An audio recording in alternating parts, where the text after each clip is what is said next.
Hey, everybody. Welcome to the Renegade Podcast. Just a bunch of pastors kind of riffing on news and current events and topics of the day. Have no idea where we're going to go or This what is this is going to Skip Moseshek, Pastor Bart Letzinger, and Scott Weatherford. That's right. be. That's right. So, I actually have a good question for you to Okay. lead off this topic. What is the question? You guys watched Super Bowl who didn't on watch Sunday. Who didn't watch the Super Bowl? Exactly. 128 it was million people. That was a Taylor Swift gathering. That's why they're the 128 million. Did you? I got my friendship bracelet on. What did you think about the commercials this year? Some of them were pretty funny. I think the one that stood out to me, the most memorable one to me, was the one with Patrick Stewart punting the cartoon character, trying to get his head shaped like a football, Yeah. trying to get him up the mountain. And I about died laughing. And there's like, oh, when they missed, he crashed in the mountain. It's like, oh, we need another pig skin. And they look down and it's Peppa Pig. And Papa. Yeah, Papa. And I fell out of the chair. So what was that commercial about? That was for Paramount Plus. I do remember that one. There was the other. Yeah, because there was Picard is on Paramount Plus. But the other one I remember was the Ben Affleck, J-Lo. Yeah, that was good. Matt Damon. The thing that I remember about that was Matt Damon just looking at, Ben Affleck going, what did he say? Something like, dude, our friendship isn't worth this. Or, he was Yeah, like 'cause he kept going. apologizing for everything. Kept saying this coffee's so wicked smart. Remember Tom Brady came out too. Now, see, that's just it. That one, I remember the commercial. I can't. Dunkin' Donuts. Oh, it was Dunkin' Donuts. Yes. Okay. Yeah, remember There's a their hole in orange that suits? one, though. Yeah, I didn't remember that. Anyway. Let me tell you Okay. what I noticed. What did Okay. you notice? I've noticed that a lot of commercials, they're getting cameos by really big stars, but the commercials aren't memorable. Right. They're fun because you get to see movie stars on TV, but there's none that make me go, oh, like I remember back, you remember the Doritos time machine? Oh, yeah. Now, see, that one was maybe one of my classic. 'Cause I favorites. remember Well, and the yeah. Volkswagen self-starting car and little Darth Vader. That was That was- so good. Yeah, but those are good because you remember what they were for. I mean, the time travel, and you even said it, the time travel Doritos commercial. Yeah, it's a concept. The Darth Vader Volkswagen little kid commercial. So, yeah, those are memorable. I Yeah. thought you were going to talk about the Cindy Crawford Coke commercial or Pepsi commercial. Oh, see, look how good that was. Couldn't remember who she Oh, I'm too old. Couldn't Never even mind. remember who he's advertising. He's like, I thought you were going to talk about the Joan Crawford. He goes, remember that one from 1948? It was black and white, but it was good. Oh, God. Wow. Ooh, Okay, all you right. went there. It's called All right. elder abuse. How about All right, that? sorry. Sorry, that was Biden's press conference yesterday. Yeah. Okay. Okay. So here's my question. Here's my real question. I say all that about commercials. Right. Did you see and notice, because I know you did, the He Gets Us Oh, yeah. commercial? Yeah. It's so funny. Those commercials, they polarize everybody because I've heard complaints from both sides, from the left and from the right. The first complaint I heard on that commercial was Christians talking about how it cost $14 million to do that commercial. Do you know how many homeless people we could have fed with $14 million? Yeah, it's really staggering that only 2% of Christians give to charitable donate causes. Yeah. So it's like big time hypocrisy to say, oh, we could have given. They ain't giving jack. All they do is complaining. And what's really another thing, too, I had a conversation with someone like this. They said, well, we know Jesus wouldn't hang out with those people. Well, actually, he did. Yep. Yeah. Because everyone in Zacchaeus, the wasn't it was woman at the well. it wasn't it interesting, the people that were on the commercial, it was like people that were the oppressed and the oppressor. Yeah. in certain situations. Right. Well, yeah, and the no. oppressor was washing the oppressed feet. I know right? they were all Norman Rockwell type They paintings. were. but They were real artsy. So the first time I watched it, the first time it came on, I just kind of watched it and went, oh, okay. The second time, though, I really kind of honed in and watched who's washing who, what the pictures were. And the ones that, of course, jumped out was the person in front of the bus. And, of course, you could tell they were migrants getting off the bus, illegal aliens getting off the bus, Yeah. and washing one of their feet. Then it was the one at the family planning clinic, which we all know what that is a euphemism right. for, washing one of their feet. And then the other one I noticed was the not the mixed race one, because that one really didn't stand out, because that goes either way. But then the one with the oil field worker in the middle of an oil patch, That's right. washing a climate activist's feet. And so that's what I noticed. It was always somebody on the right washing the feet of somebody politically on the left. Yeah. And that was where, and then it, and you know, Did you like the one with the guy that does the keto diet washing the vegans' feet? Oh yeah, that wasn't on there because that's not biblical. well, he was washing them to eat them. That was the thing. You know? Yeah, well, if God didn't want you to eat animals, He wouldn't have made them out of meat. That's the Or best tastes so ever. good, yeah. He was washing his dinner. Preparing dinner. That's kind of cannibalistic. Oh, don't you? yeah. Jeffrey Dahmer. So you know what? Head, wait a shoulders, minute. knees, and toes. Okay, sorry.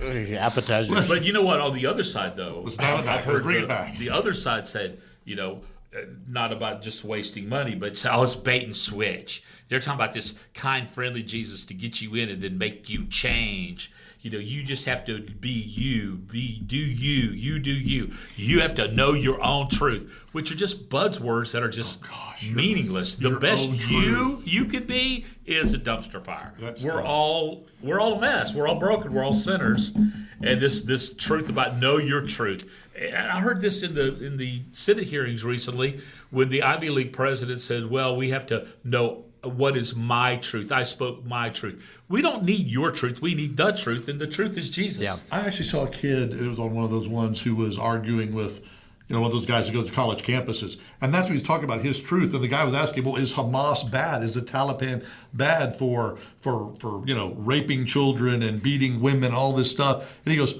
well, in their mind, they're not. So that, you know, in their mind, that's their truth. And I'm like, and the kid would not condemn it because that was their truth. And you're like, have we gone that freaking so? Basically, Yes, the answer to that is yes, we have. I want to do what I want to be able to do without anybody condemning me. So I'm going to let somebody else do the most atrocious things, but I'm not going to condemn it or speak out against it because somebody might speak out against me and my truth and what I like, my sin that I like to do. And I'm like, See, oh my gosh. That's why I think what you're hitting on is exactly why I think that commercial has become controversial because it's like a version of an oppressor and oppressed, and it's the washing the feet, right? That's the big symbol that Jesus washed. Yeah, and some people, you know, there's some orthodoxy that believes that this was sacerdotal, that we should wash one another's feet. Right. When obviously it's a one and done thing, like the burning bush is one and done, virgin birth one and done, splitting the Red Sea is one and done. The washing the feet was a symbol that Jesus used to show servanthood and acceptance, not tolerance. It's a big difference. That's where between acceptance and tolerance. that's what that was trying to show. Yeah, Jesus accepts us, but He doesn't tolerate our sin. He leads us to transformation so we can be free from our brokenness and live in His light. I don't need to be the best me. I need to be like Jesus. And so that means I have to come to grips with, I don't do me. I have to be like Christ. And that means I've got to be more loving, more kind, more forgiving, more honest, more open, more generous. But people say that all the time. You said my truth, or that's just the way I am. Take it or leave it. Oh, yeah. And No, you're like, well, I'm going to leave you on an island in the Pacific I know. because I'm the last person that should be making decisions for myself. Well, the definition of sin is doing what I want to do when I want to do it. Right. And that just leads us to a bad decision. I asked my kids one time when they were in junior high, I said, would you rather be tolerated or accepted? And they said, well, we'd rather be accepted. I said, why? Well, it's toleration. You just tolerate something, you just put up with them. Acceptance means you really love them. I said, even when they're weird? And they go, yeah, it's hard when people are weird, but we're all weird. And so But today, if you don't tolerate, then you're against. But then the tolerance doesn't go both ways. Right. No, 100%. no, that's exactly on both sides. Well, Right. Yeah, well, that's just it. It's like basically, well, and that's what so much of what we're doing now. It's like we're pandering to that small minority that you have either side. right, Yeah. well, either side. But it's like you have to acknowledge them. You have to accept their truth. You have to call them what they want to be called. You have to use their pronouns, or you have to again accept what they do the way they do it. And if you don't, then you're intolerant. You're not loving. You know, you're against us. You're my favorite. Your words are violence toward me. Triggering. Yeah, your words are triggering. I still what one commentator said when somebody said, you being here and you talking about this stuff that's really triggering me. I don't feel safe. And her response was, looked at the girl and said, get a helmet. Get a helmet. Wow. Well, we probably could be more loving than that. And that's true. But just the thought. But the thing is, okay, here's the bottom line.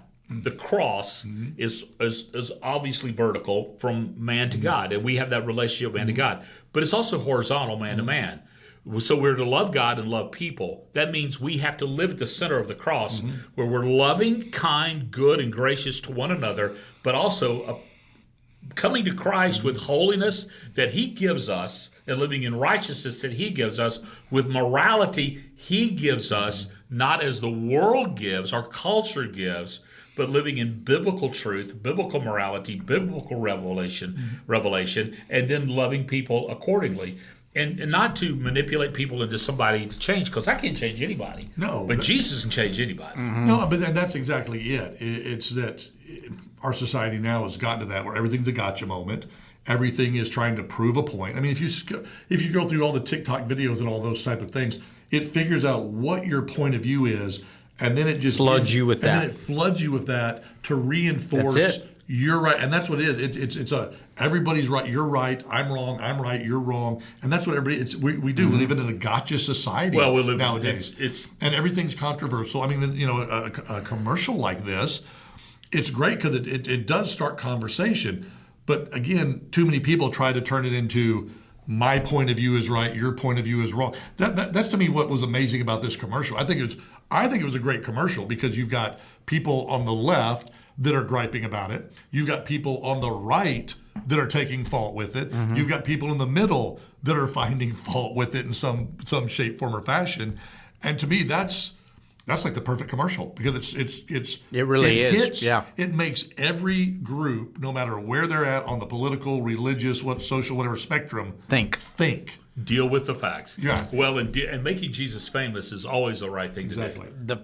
I'll tell you what my first thought. I was at my brother's house and we were watching the Super Bowl, and my first thought is, oh great, because it came on and I went, oh boy, here we go. It's a Mormon commercial, Yeah. or it's a Jehovah's Witness. lighthouse Jehovah, because it's happened all the time.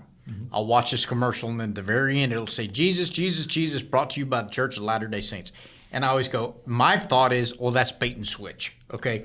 Yeah. Because that's straight up, I'm telling you, that's a false Jesus that they're talking about.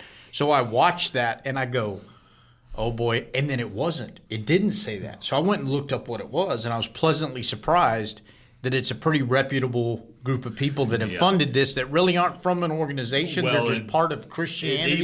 Even those got tortured by the left said they're evil. They Right. make money selling worthless stuff. Yeah. And they've stolen artifacts from the Middle East and just every kind of nefarious thing you could think of about this organization that was behind the funding of it. But here's the thing: I know the heart was to make Jesus front and center in our Yes. culture. And the heart of Jesus is to make your life different, is to make you more loving, more gracious, more kind. So maybe you know what? Maybe what we ought to do, we ought to look for the metaphorical opportunity to wash people's feet instead of judging them. Maybe we need to leave the judgment to God and the loving people like Jesus loved them to us. Maybe Christians, if we were more loving and less judgmental, we might see more life change. Yep. And that's what the bottom line is. Better today than we are. Yesterday, better tomorrow than today, and better is. More like Jesus. There you go. We'll see you next time. On the Renegade Podcast. Hope you joined us. Peace.